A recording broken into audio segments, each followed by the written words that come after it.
amigos, aqui quem fala é Lívia, amiga de AA, atual presidente da Junta de Serviços de Alcoólicos Anônimos do Brasil. Hoje, mais uma vez, estamos aqui reunidos para o nosso quarto episódio do programa Entre Amigos de Alcoólicos Anônimos. O programa Entre Amigos é uma iniciativa da Irmandade feita por amigos e para que nós possamos nos conhecer cada vez mais e mantermos e nutrirmos os nossos vínculos de amizade. E hoje a gente tem uma convidada muito especial, sempre temos, e a de hoje não é diferente.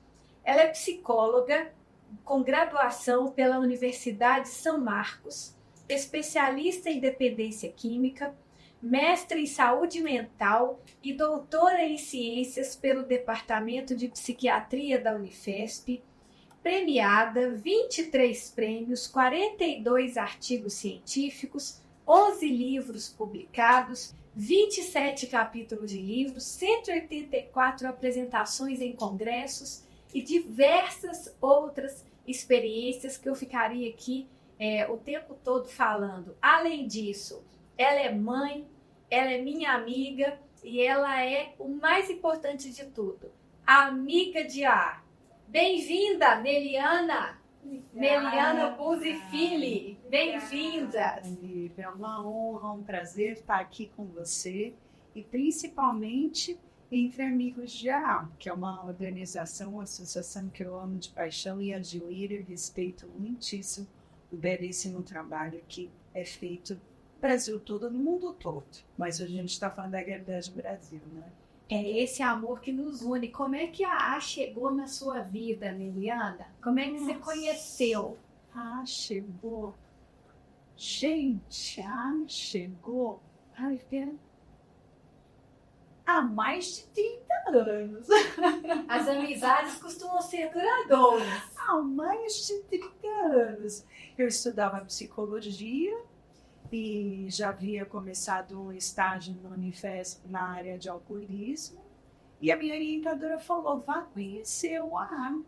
E aí eu fui em uma sessão aberta de AA, né?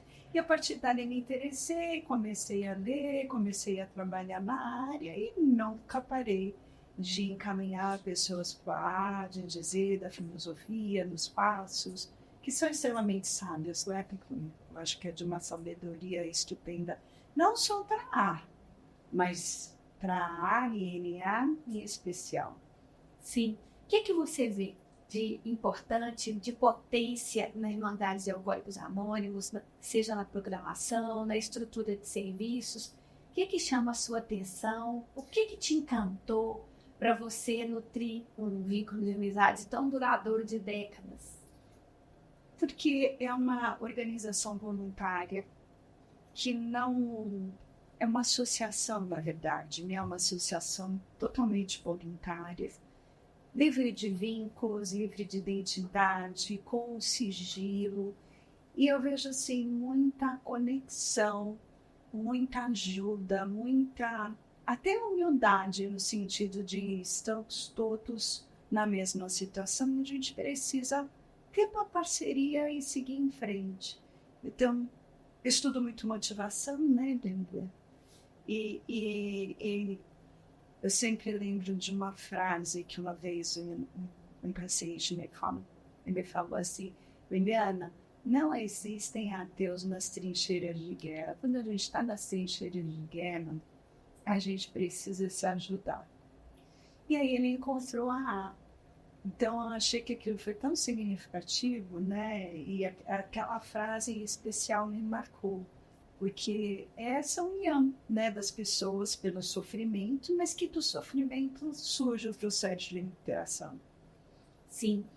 Meliana, e aí, muito lindo você falar de programa de recuperação, porque o AA, ele, na sua programação, ele transcende. É um programa espiritual que fala de transcendência sem vínculo religioso e ele transcende o parar em beber, porque não é tratamento do alcoolismo, mas recuperação do indivíduo.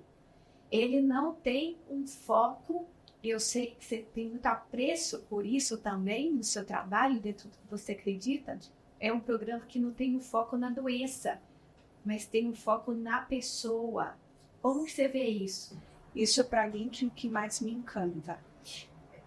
Infelizmente, Lívia, às vezes nós vemos muitas distorções, né? Que prega abstinência, tolerância zero, e a filosofia não é essa, né? Por exemplo, o primeiro passo eu acho ele belíssimo, né? E conversa com a questão dos tratamentos em geral, principalmente quando a gente fala da saúde mental, que é a pessoa poder admitir que ela está doente, né? Que ela está doente e que ela precisa receber ajuda. Muitas vezes falam, nossa, mas isso é pesado? Sim, é pesado, mas o outro lado disso é que ela pode se recuperar daquela doença. A partir do momento que ela aceita aquela doença, que faz ela forte, né? Então, esse eu acho que é o lado muito bacana que é trabalhado e que às vezes é desvirtuado, vamos dizer assim, né? Porque a fortaleza está no sentido da pessoa ver as fraquezas dela e humildemente reconhecer: estou doente, não consigo.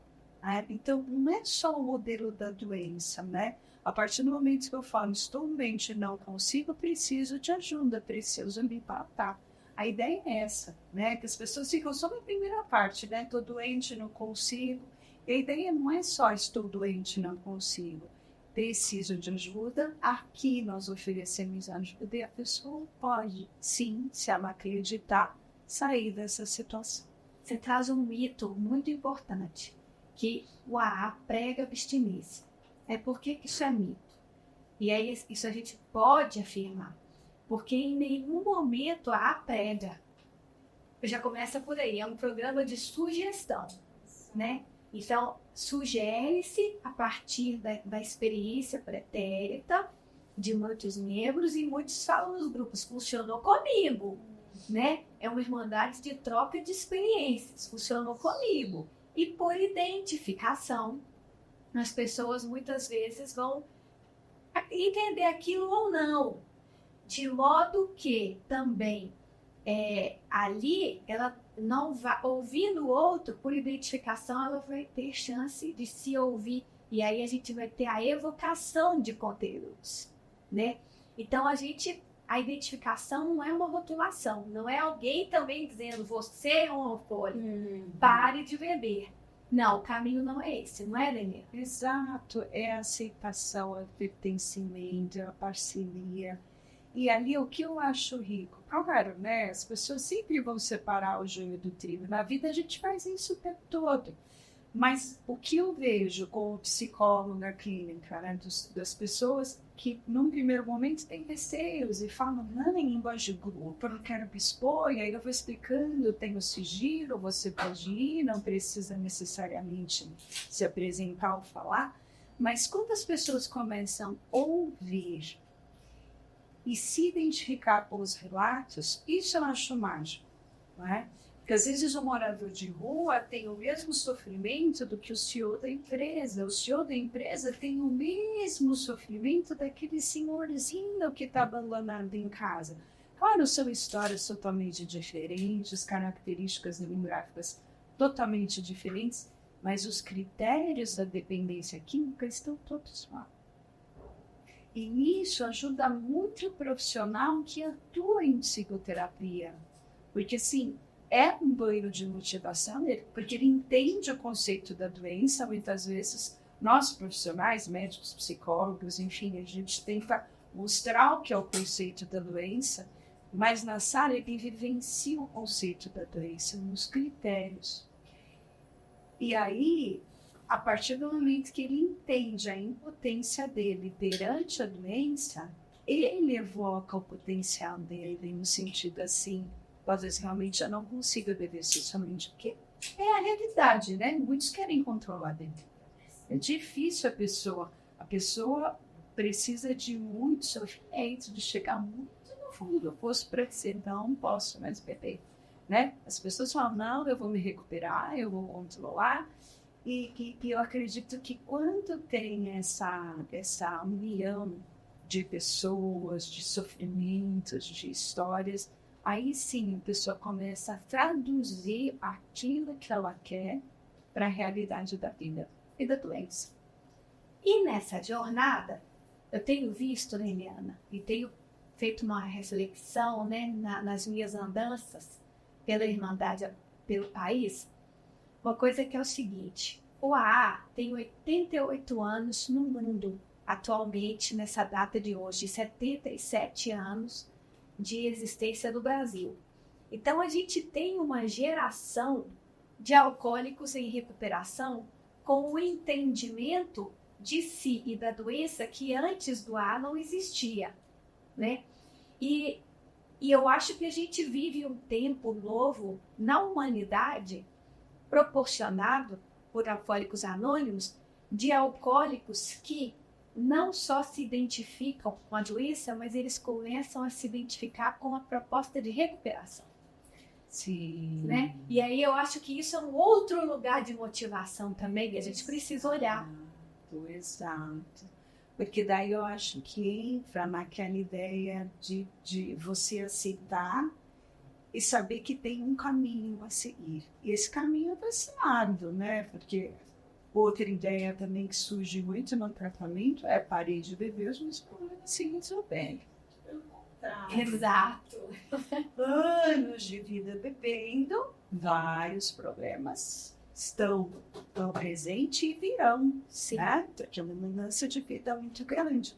Então, muitas vezes, você quebrar essa idealização, né? A pessoa entender que é a vida como ela é. A vida como ela é. A vida como ela tem um lado positivo e um lado negativo. Trabalho muito com a intervenção motivacional. A intervenção motivacional vai sempre falar das ambivalências, né? A gente nunca fala só de um lado da moeda. A gente sempre vai falar isso é positivo, mas isso é negativo, isso é negativo, mas isso é lado positivo. Como você se posiciona, né?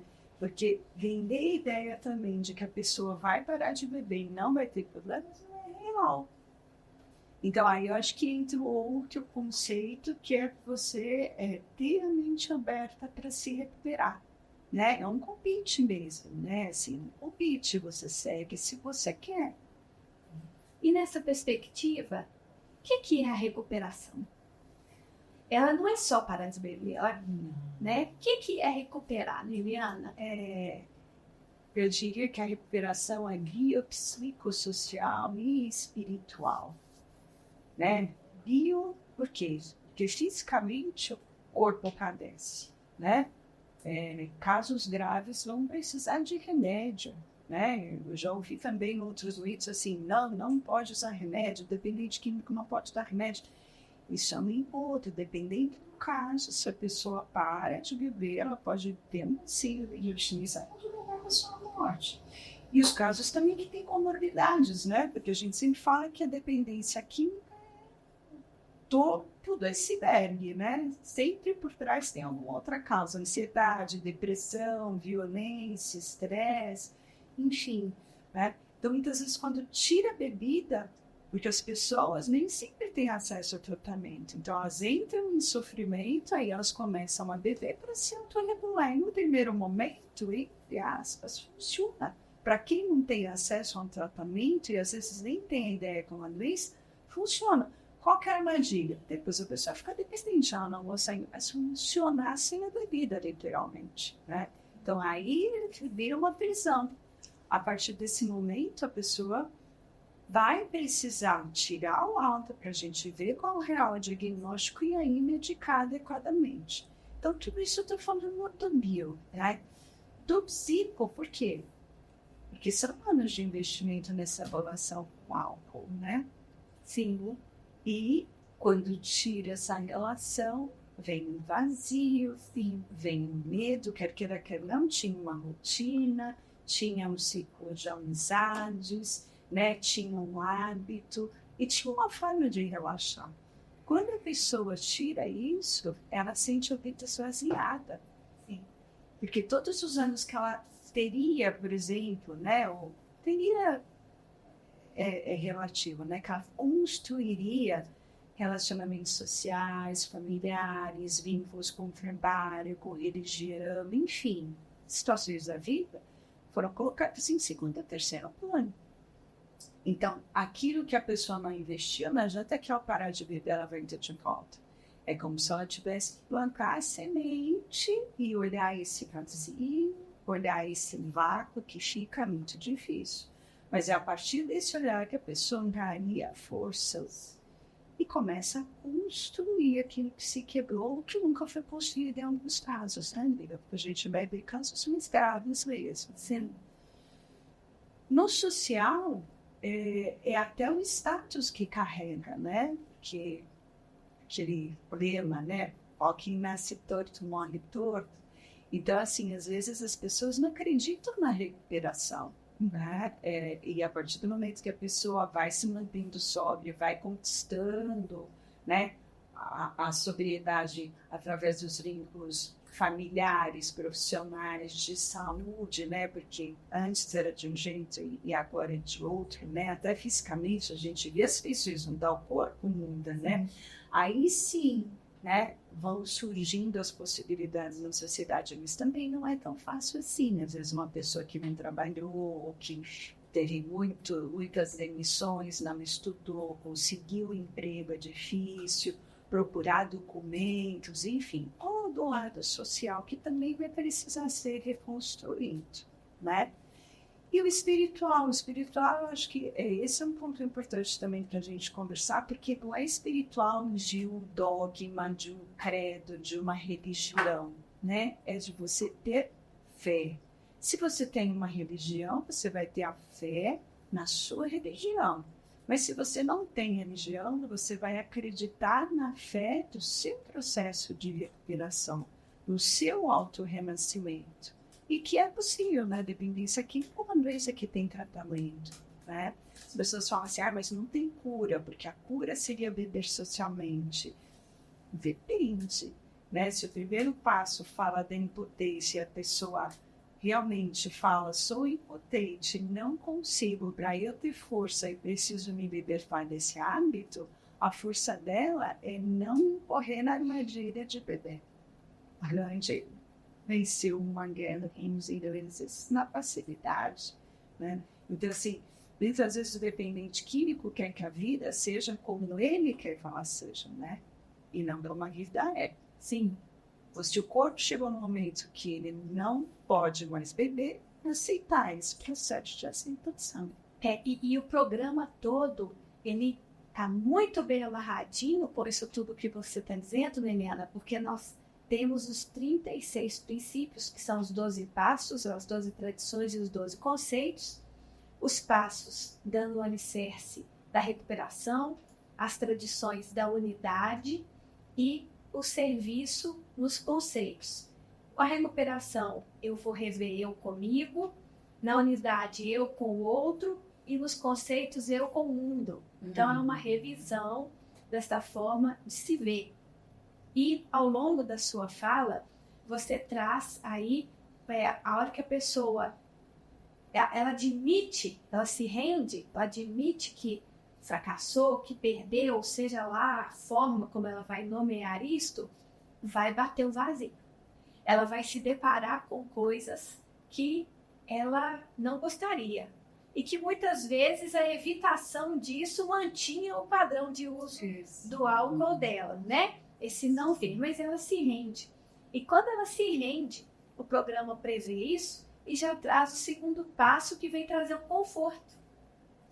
Então, assim, olha, você viu, né, que veio esse vazio e agora como é que vai ser? Tanta coisa para reconstruir, de onde eu não vou dar conta de recuperar tudo. E aí a gente tem um lema que vai falar, vai com calma, é só por hoje, é um dia de cada mês. E vem um conforto no segundo passo, que convida as pessoas para acreditarem em um poder superior da forma como nós o concebemos, porque esse poder superior ele vai devolver essa sanidade. Como que você vê esse passo, Liliana? Esse eu acho que é assim, esse é o grande, eu diria assim, que é o grande diferencial, porque vai trazer aquilo que a pessoa tem de divino, vai trazer aquilo que a pessoa tem de bom. Dependente químico é uma pessoa que é marginalizada na sociedade. Ele é criticado, da hora que ele quiser, ele para. Então, e a realidade dele é Muitas vezes eu quero parar e não consigo, eu tenho que parar e não consigo. Então, ele vê a sociedade falando, na hora que você quer, você para, ele tenta parar e não consegue, e a autoestima está acabada. Por isso que às vezes a gente pega também outra pessoas que são extremamente raivosas, agressivas, porque estão machucadas, né? E o segundo passo vem mostrar o quê? Você tem um poder dentro de você, acredita nesse poder, né? E é algo assim, até quando você coloca só por hoje, né? São metas curtas, né? A gente não vai pensar em metas faraônicas, em mudanças estruturais, não. É um dia de cada vez, um passo de cada vez. Por quê? Porque com metas curtas, se a pessoa consegue, ela vai retomando a autonomia dela. A partir do momento que ela retoma a autonomia, que há muito foi perdida e sempre é criticada, isso motiva. E a partir do momento que ele começa a voltar, nossa, então eu posso, então eu estou conseguindo. Aí você vai, dia por dia, meta por meta, e essa pessoa vai construindo o processo de recuperação dela, que é biopsicossocial e espiritual nesse sentido. E aí esse entendimento mostra que o espiritual de fato vai falar de uma transcendência e nada de religiosidade, né? Não tem nada a ver uma coisa com a outra, né, Liliana? É de acreditar naquilo que nós temos de fatores de proteção, é de acreditar naquilo que nos move a vida, não só no que nos move a doença. O ser humano sempre olha aquilo que está faltando. Isso. Nas graduações, nós somos treinados a identificar o quê? O problema, a doença. É importante que a gente tenha esse olhar. Mas e o que pode tirar a pessoa da doença? Se a gente não trabalha o que pode tirar a pessoa da doença, ela fica doente. Então a gente tem que ter esse olhar. Eu acredito sim que o ar trabalha dentro desse olhar. E não só também em relação à doença, mas em relação a nós, porque até no processo de recuperação, muitas abordagens elas vão também reforçar isso. Vamos olhar o que falta para melhorar, o que falta para melhorar, mas e o que já é? A gente tem que se organizar nisso também. Exato, né? Porque assim, insaciáveis, né? Ainda mais na época de multitarefas, de alta performance, você tem que ser padrão ouro. Tem. Eu falo às vezes nas coisas simples da vida, você tem que respirar, Bíblia. Você para pensar que você tem que respirar? Não. Mas se a gente não estivesse respirando, não estaríamos conversando. Então sabe, olha para o teu umbigo, olha para a tua vida, vê o que de fato faz a diferença, o que de fato você precisa, né? Porque qualquer ser humano vai entender que ele não precisa atuar. Se ele tiver uma chance de se recuperar, né? Se ele tiver uma estrutura que possa mostrar um caminho.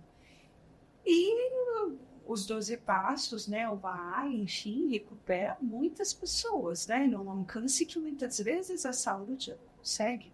Né? Então, esse trabalho eu acho brilhante.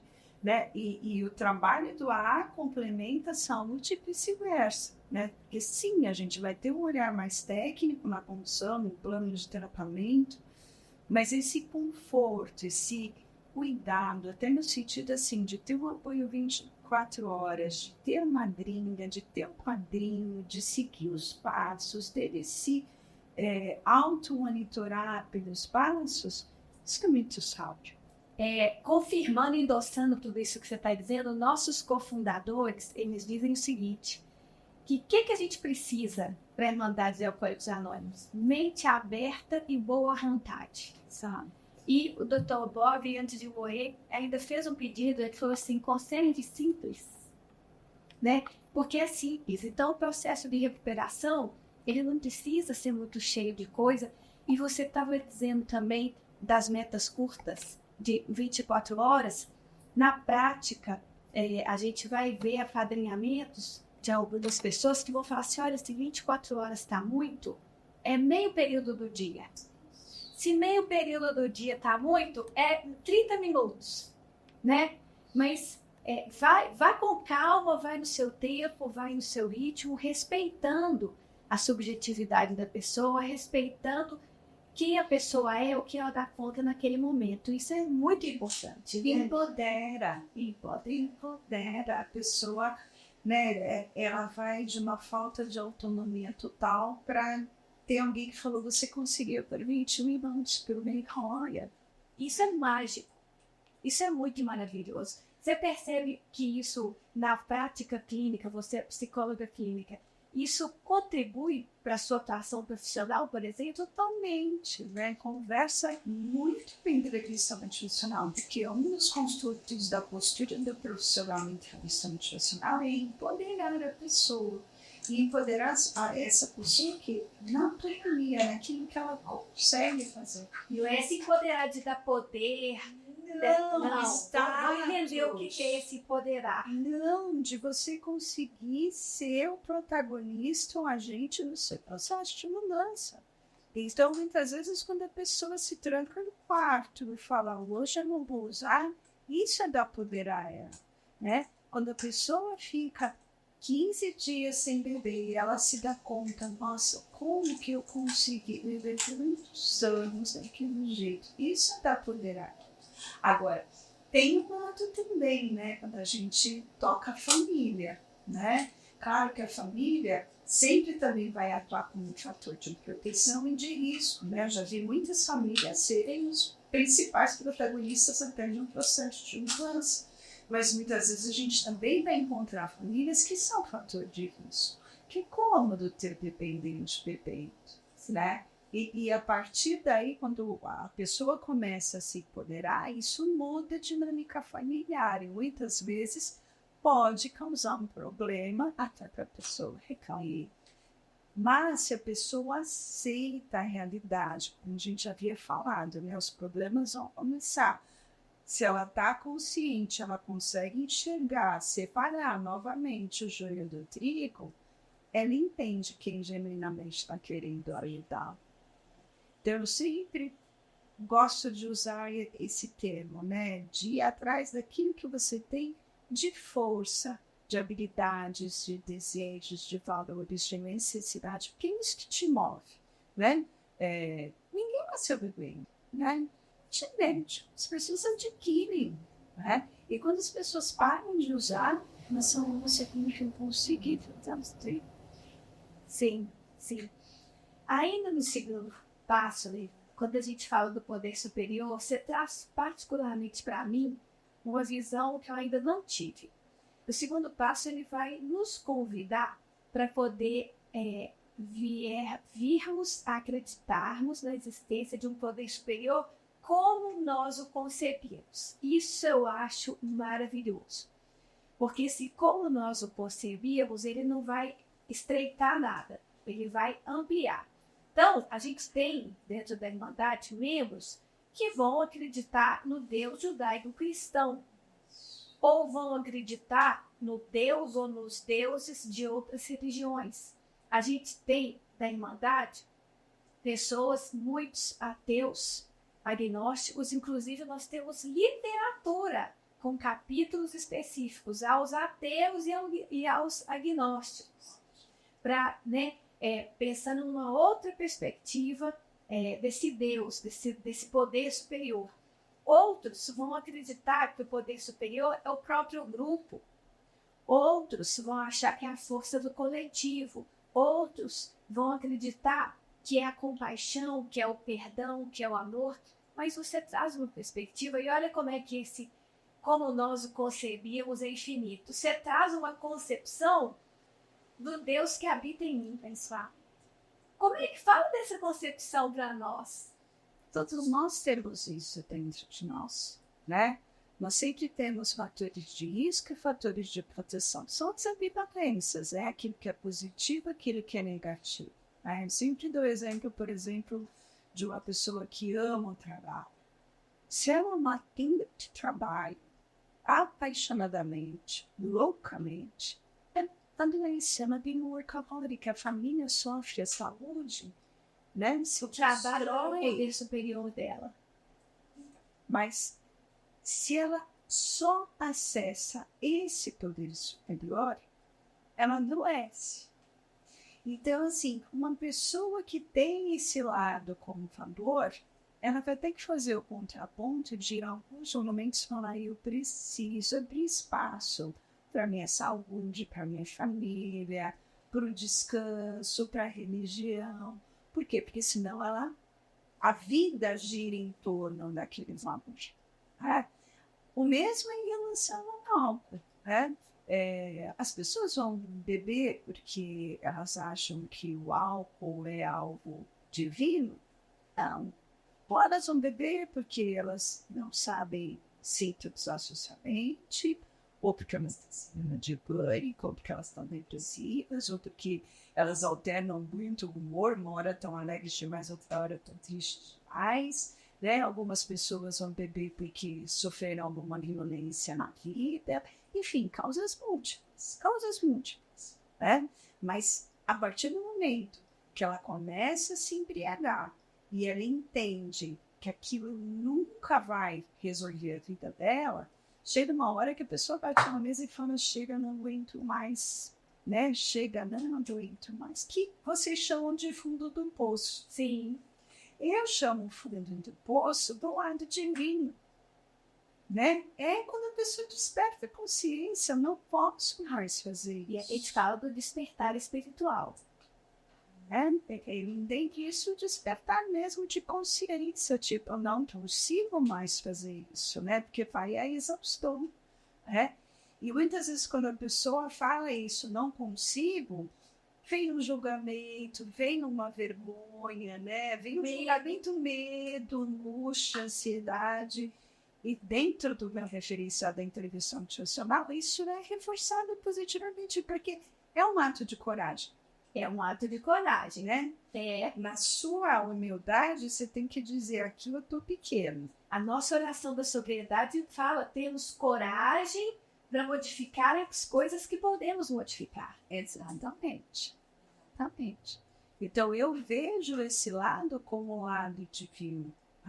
Claro, eu acho que assim, se a pessoa tem uma fé, uma crença, uma religião, isso tudo conversa e ajuda muito no tratamento. A ciência mostra, né? As pessoas que têm uma espiritualidade, uma religiosidade, uma fé, elas se recuperam muito mais rapidamente na saúde mental.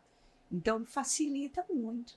Mas se eventualmente a pessoa não tem essa fé, é o que eu sempre falo, tem um divino dentro de você. Então é uma forma, isso é uma forma de, eu vou ter fé em mim, eu preciso acreditar em mim.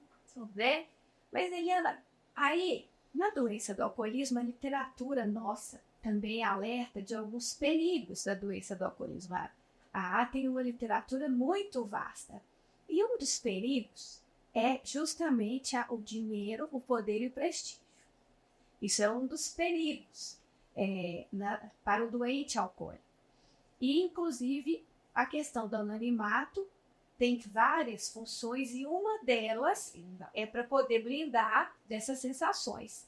E aí, como é que você vê essa fronteira, esse limiar desse empoderamento, de eu acreditar no divino em mim e não deixar subir para a cabeça e eu já começar então a achar que não, agora eu já parei de beber, então eu nem volto para a Irmandade. Eu acho ótimo você falar isso, porque eu acho que isso se chama humildade.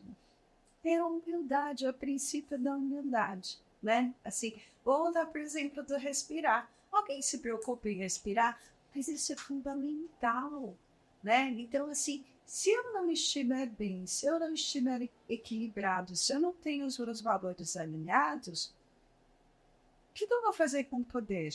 É o que a gente vê.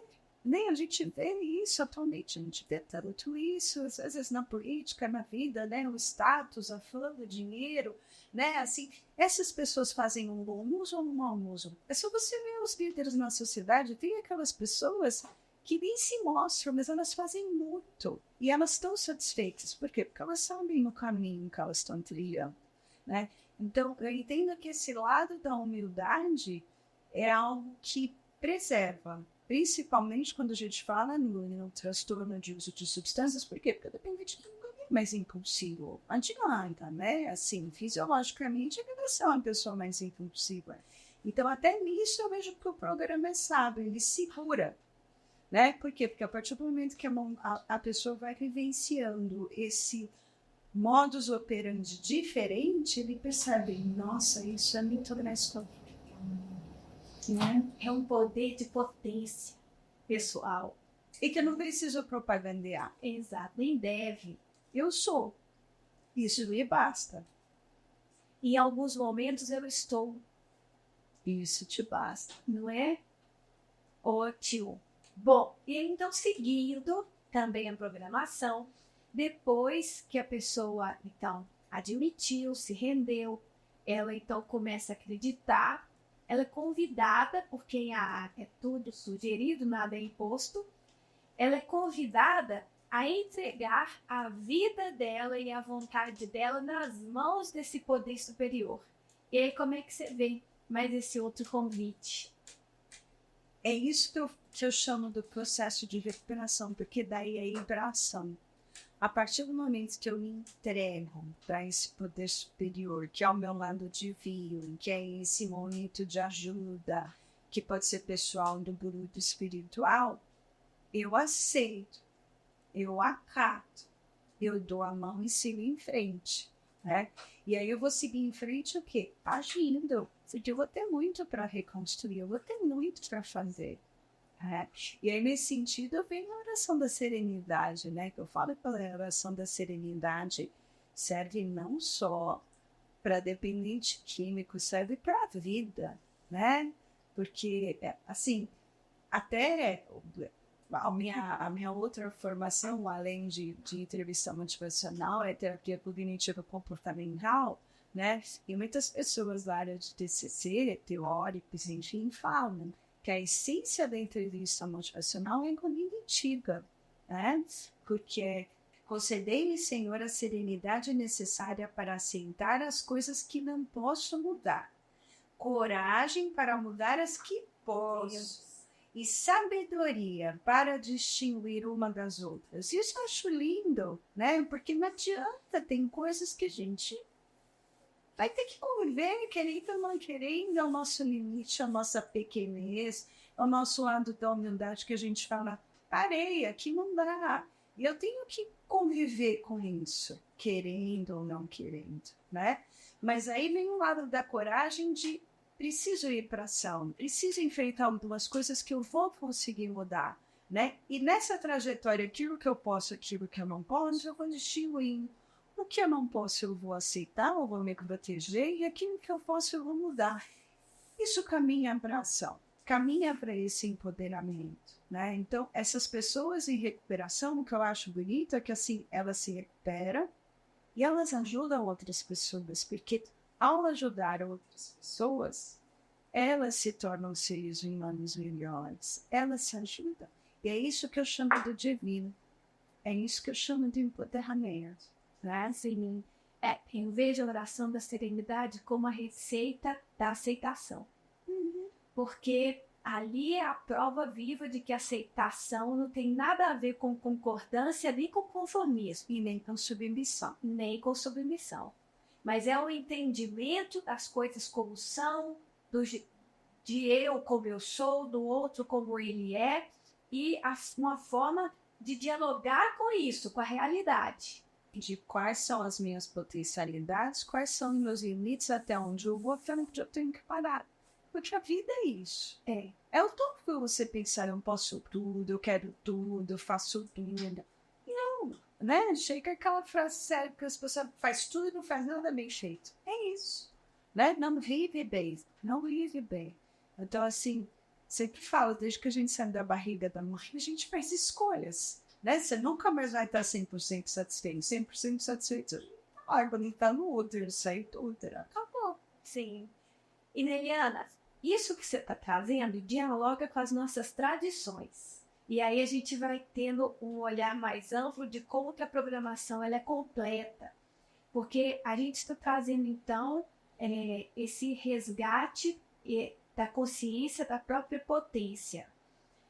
Mas a gente tem muitos caminhos e princípios que também blindam de a pessoa não extrapolar demais. E aí eu vou te dar um exemplo.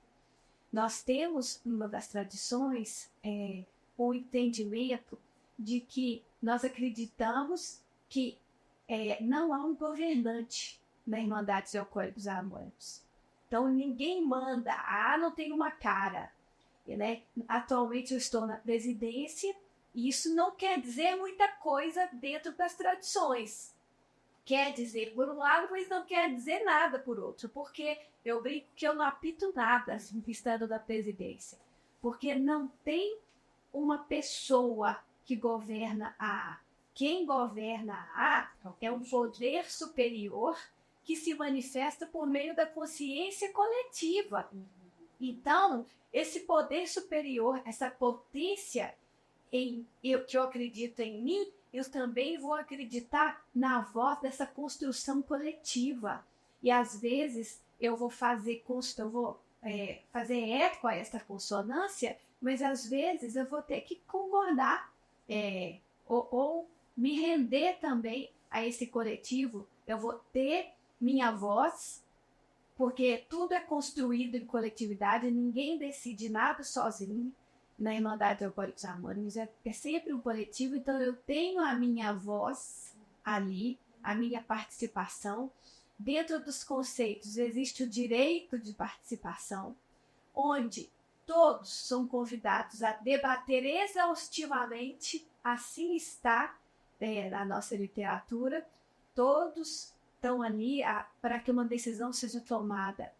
O debate deve ir à exaustão, de preferência de forma unânime, mas se essa unanimidade não acontecer, aqueles que ficaram frustrados ainda têm direito ao direito das minorias e de pedir para a conversa voltar, para o debate voltar, mas ele vai ter tudo isso, mas também ele vai ter, às vezes, que trabalhar nele a frustração de não ter a vontade dele acontecendo e entender que quem governa ali não é ele. Ele teve a parte, ele é parte, mas ele não é o todo.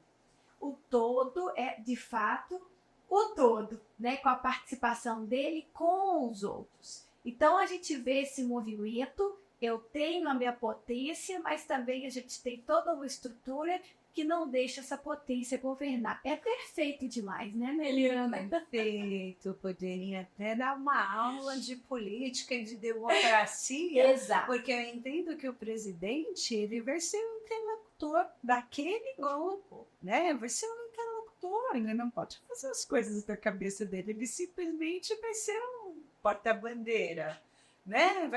Vai comunicar aquilo que o grupo, a mensagem que o grupo quer passar, as necessidades do grupo, enfim, né?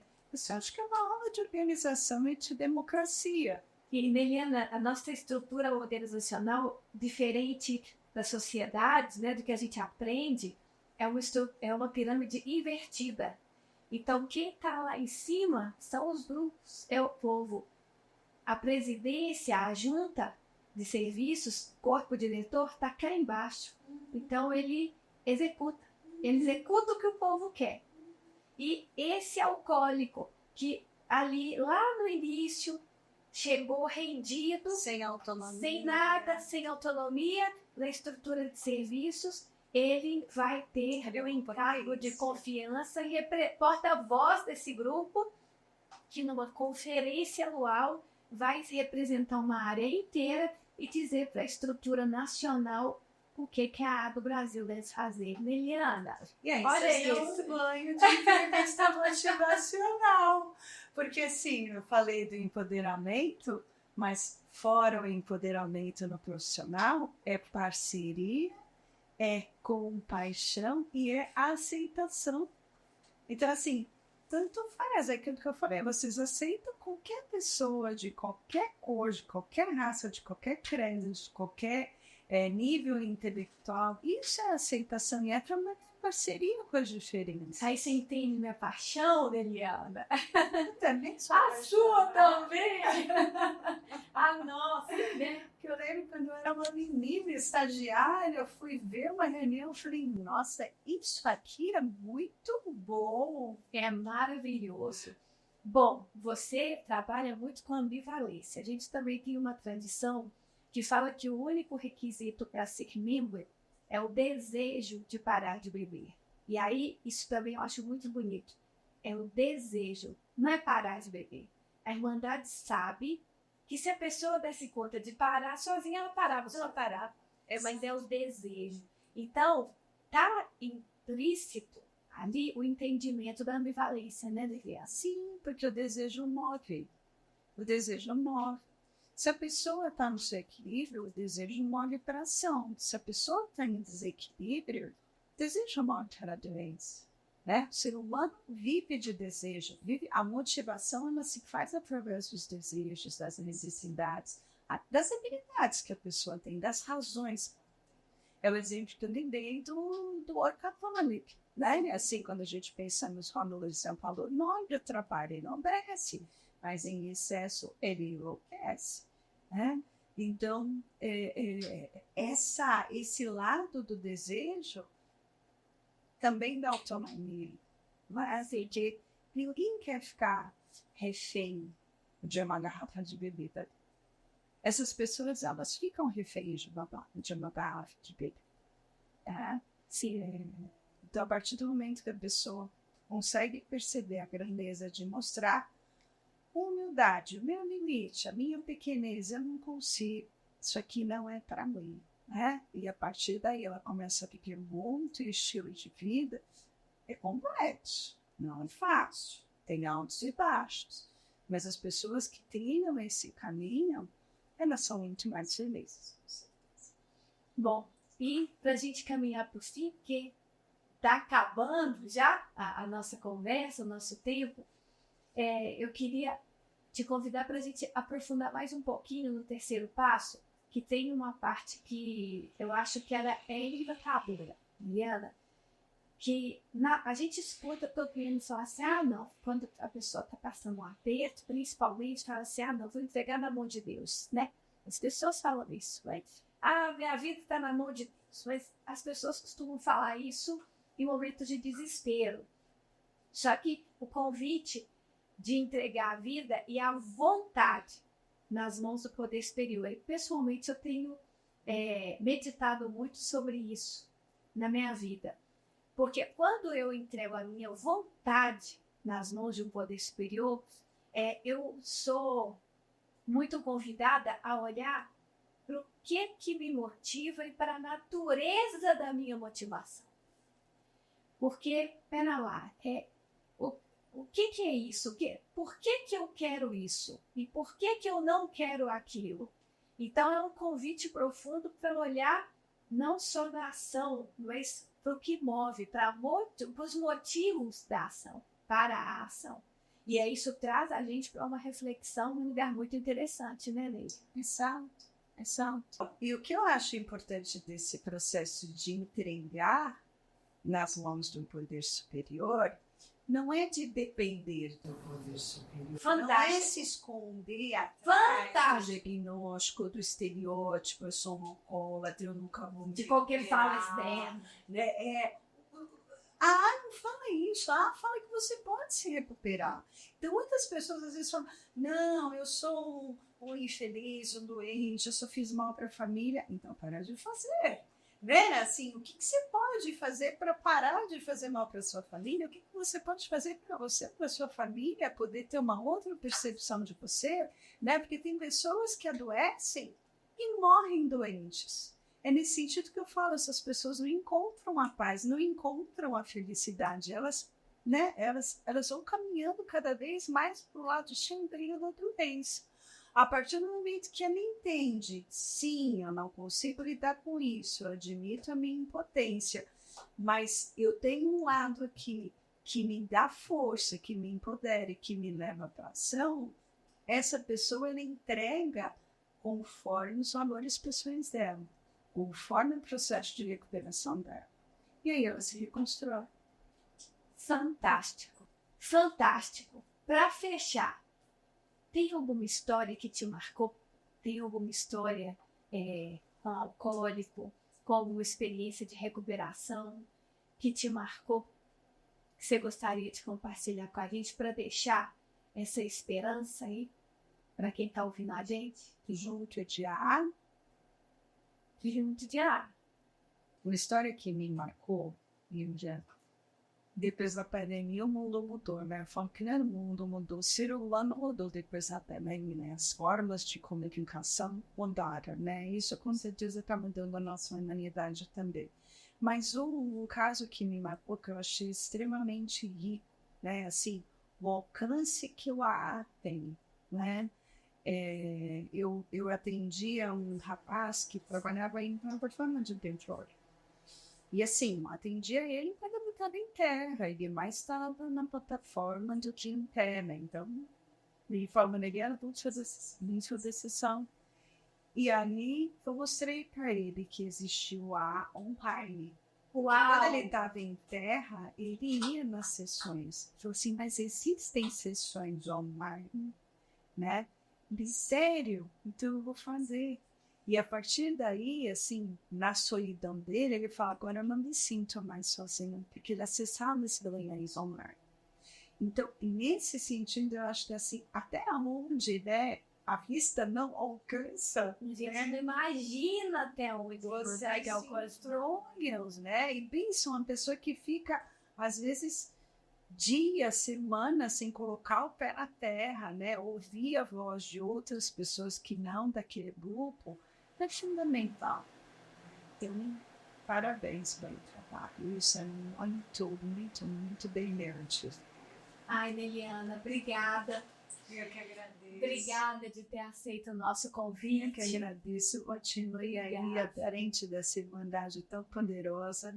E agradeço lá, né? E que venham mais 88 anos e muitos mais. Amém. Só por hoje, amém. Só por hoje. Obrigada, viu, pela amizade com a Irmandade de Alcoólicos Anônimos. Eu queria te presentear aqui com a nossa caneca. Oba! Que delícia! Obrigada! Com o livro Cooperar Sempre. Esse livro é um livro onde nós temos uma coletânea escrita só por amigos de AA sobre suas relações com a Irmandade de Alcoólicos Anônimos. E é o último exemplar da nossa revista Vivência. Maravilha!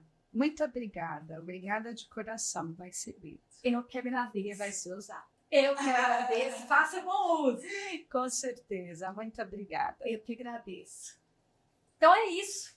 Então agora a gente encerra então esse bate-papo gostoso e profundo sobre os princípios e o programa de recuperação da Irmandade de Alcoólicos Anônimos e até onde o programa vai, né? Lugares que a gente nem imagina.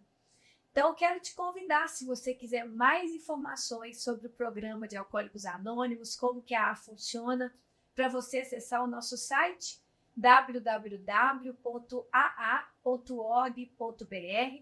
No nosso site, você vai ter acesso a todas as informações sobre o programa de Alcoólicos Anônimos, sobre o que é o AA, como que ele funciona. Você vai ter acesso no link Reuniões Presenciais sobre todos os grupos no país, nome do grupo, horário de funcionamento, dia em que acontece e endereço no país inteiro. Nas reuniões online que a Neliana falou com a gente, você vai ter acesso também ao nome do grupo, dia de funcionamento e o link para você também conseguir acessar essas reuniões. E ali dezenas de linhas de ajuda por WhatsApp, onde você vai poder conversar direto com o membro. Você também pode conhecer as nossas redes sociais, @aa.org.br. É isso, a gente se vê mais. Tchau, tchau!